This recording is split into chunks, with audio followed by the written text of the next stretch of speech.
പ്രവാചകൻ സ്വല്ലല്ലാഹു അലൈഹി വസല്ലമയുടെ ജന്മദിനം എന്നത് മുസ്ലിം ലോകം അനുഗ്രഹീത ദിനമായി കണക്കാക്കപ്പെടുന്ന ഒരു ദിവസമാണ്. സഹീഹ് ഹദീസുകളിൽ പറയുന്നു, ഒരാൾ പ്രവാചകനോട് തിങ്കളാഴ്ച നോമ്പ് നോൽക്കുന്നത് സുന്നത്താക്കപ്പെട്ടതിനെ കുറിച്ച് ചോദിച്ചു.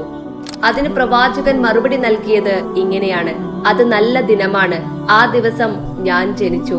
ഇതിൽ വ്യക്തമാണ് പ്രവാചകൻ തന്റെ ജന്മദിനത്തെ നല്ല ദിനം, അതായത് ബർക്കത്തുള്ള ദിനം എന്ന് പറഞ്ഞിരിക്കുന്നു. പ്രവാചകൻ ജനിച്ചതിന്റെ സന്തോഷ വാർത്ത അബൂലഹബിനെ അറിയിച്ചത് അടിമയായിരുന്ന തുവൈബ എന്ന സ്ത്രീയാണ്.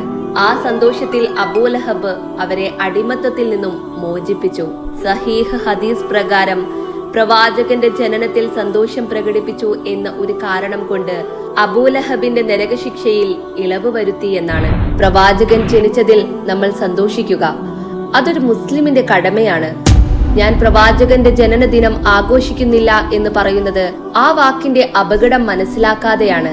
നബി മുന്നറിയിപ്പ് നൽകിയിട്ടുണ്ട്, ഒരു മനുഷ്യൻ ഒരു വാക്കിന്റെ അർത്ഥം അറിയാതെയാണെങ്കിൽ പോലും പറയുന്ന ഒരു വാക്ക് അതവനെ 70 വർഷത്തേക്ക് നരകത്തിലേക്ക് തള്ളിവിടാൻ കാരണമാകും. അതുകൊണ്ട് പ്രവാചകന്റെ ജനനം ആഘോഷിക്കുന്നില്ല എന്ന് പറയുന്നത് ശരിയായ രീതിയല്ല. മുത്ത് റസൂലിന്റെ ജനനത്തിൽ സന്തോഷിക്കുക എന്നത് നിർബന്ധമായ ഒരു കാര്യം തന്നെയാണ്.